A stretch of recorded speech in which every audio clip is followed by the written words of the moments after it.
Hello, my dudes. It's Jasper Lance, and you have read the title. This video is all about Japan. I'm gonna try to answer all of the frequently asked questions about living here in Japan. But first, a little introduction. Hi, my name is Jasper Lance. I've been living in Japan for almost 3 years now. 3 years and 6 days. Wow, can you imagine? I went here with my siblings, and our whole family is here now. Thank God, right? But yeah, I just wanna tell you guys like the reality of living here in my lens. You might be wondering, oh, how did you and your family move there?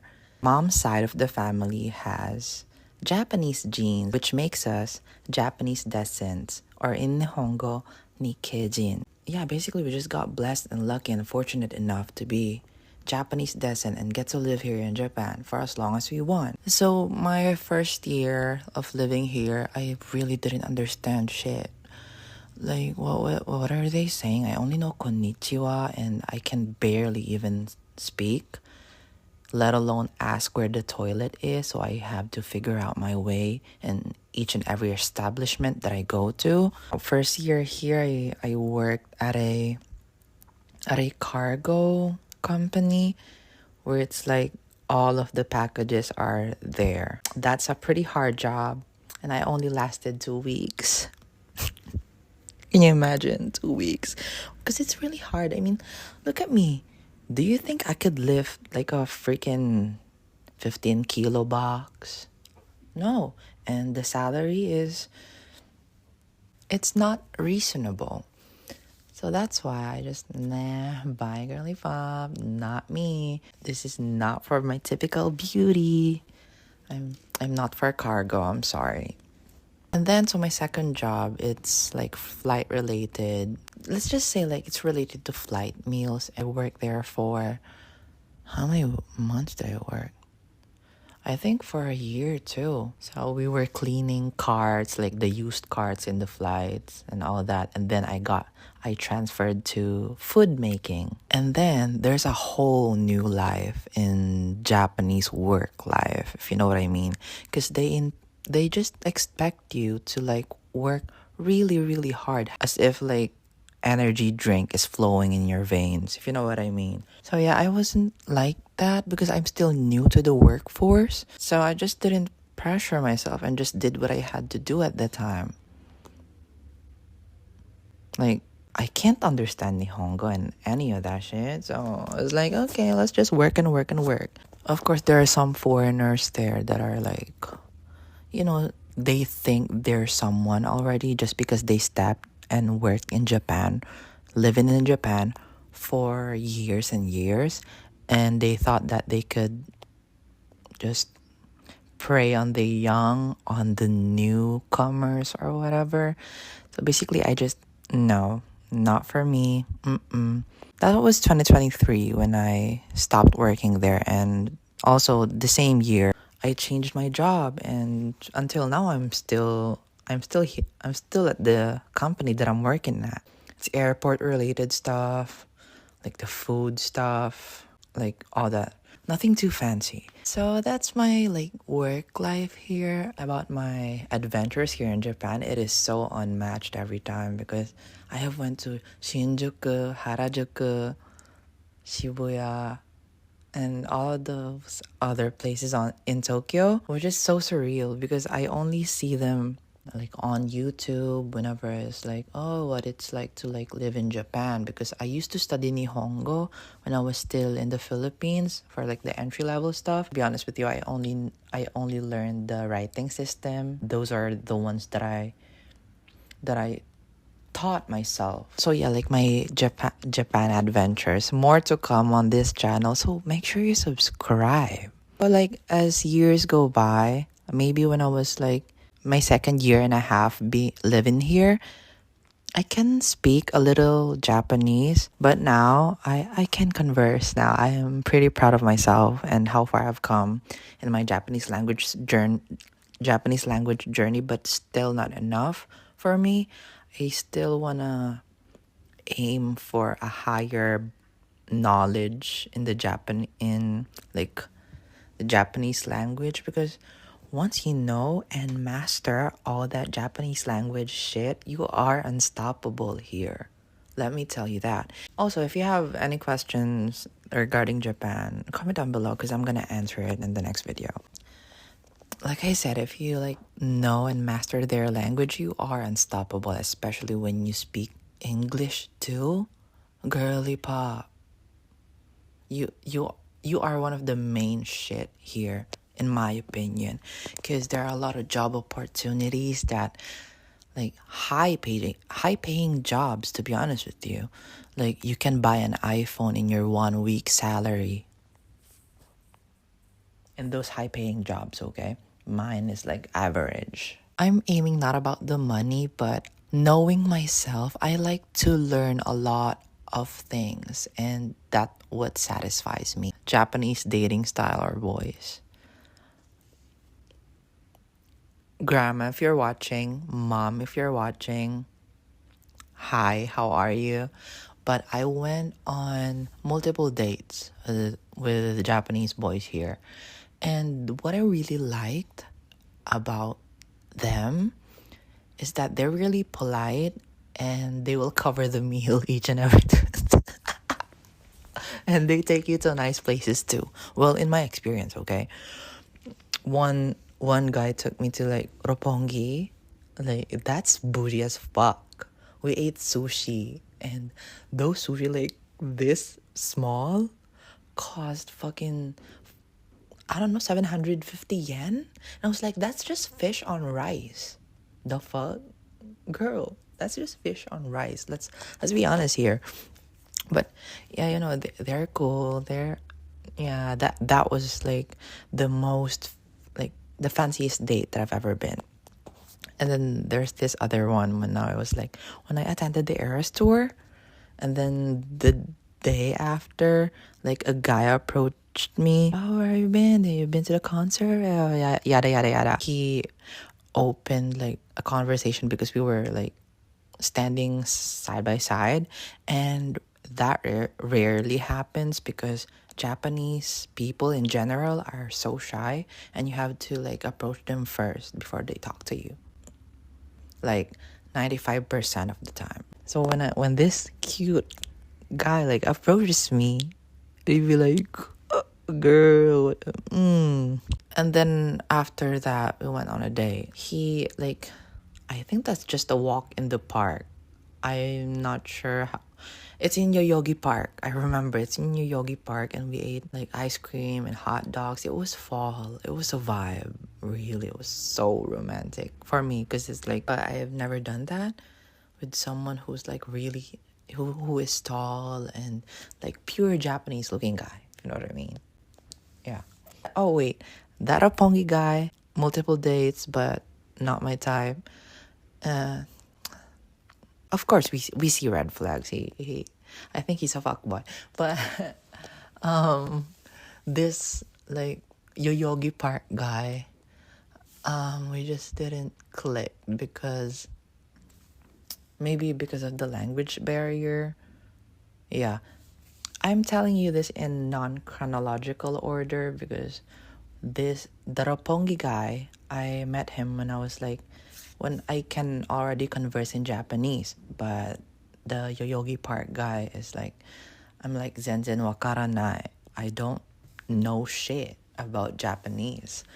So there is one more that I like to share, like my dating story here. We met at Ion Mall, and we decided to like have a drink at Starbucks. And then I saw his body language.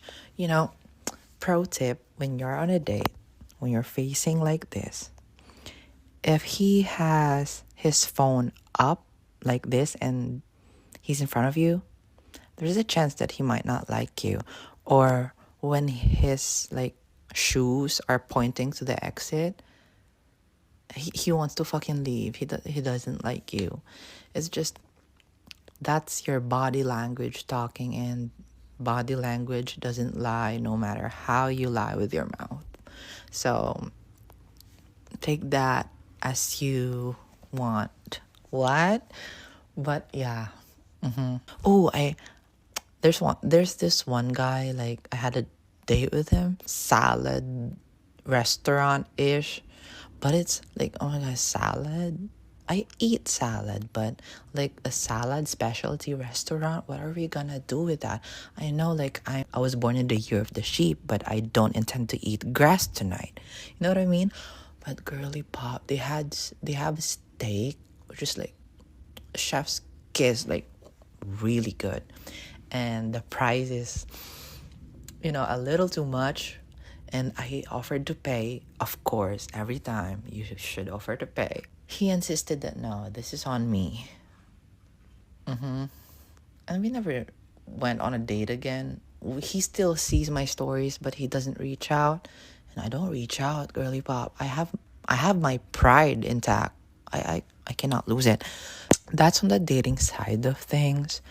And now let's talk about the people that you will meet in Japan, regardless of them being a Japanese person, Filipino, or etc. Obachangs are like Japanese grandmas that you might have a chance to work with. Most of them, they're traditional AF. So you need to like adjust your tonality and all. Yeah. And some of them are like just passive aggressive as fuck. There, I said it. They're passive aggressive. When they're like, oh, John-chan genki da ne. And I was like, it means, girl, shut the fuck up and do your work. Even if it means, you seem so like lively today. You're so happy, right? You know? But they mean, girl, do your work and shut the fuck up.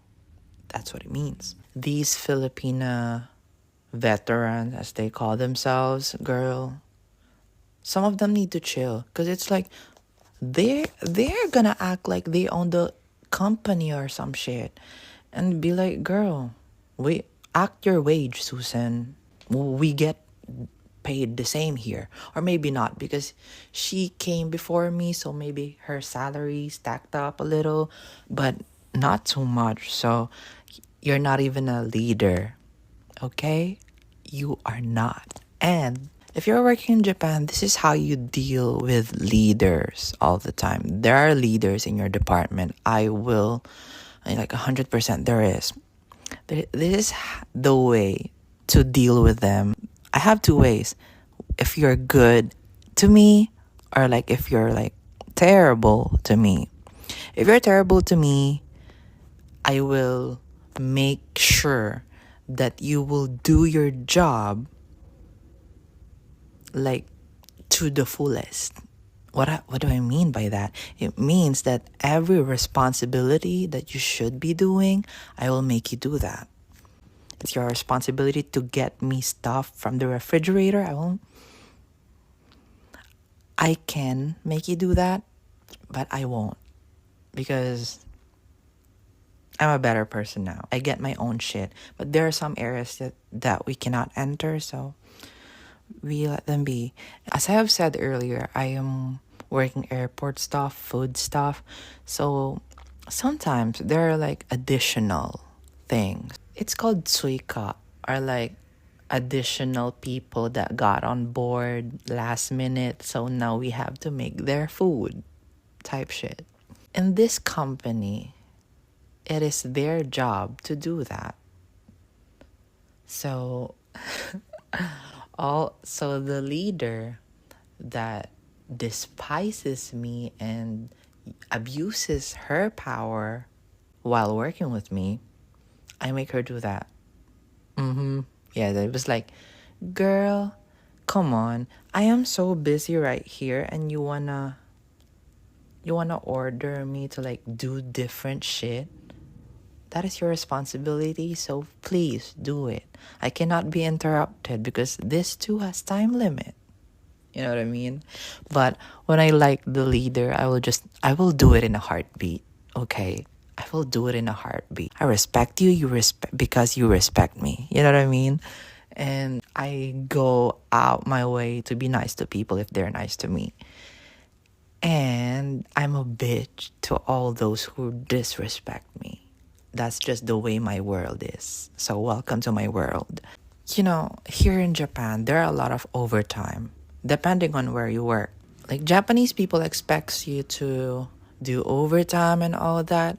Most people do overtime, but I really don't. So they think that you must have a lot of money. Girl, I am preserving my mental health. It's just that, I hate you, the leader, and I don't want to see you for another hour or two. I just wanna hella man. I'm just gonna get the fuck out of here. Lay into my nice bed, ice up the ceiling, like the high ceiling that I have with Sailor on my side. This is my safe haven. You see all that decoration shit? When the lights go low, it's gonna be so cozy. That's why I wanna go home. And this bed is so warm and comfortable. So why wouldn't you wanna go home? 99% of people will not agree with me on that, and that's fine.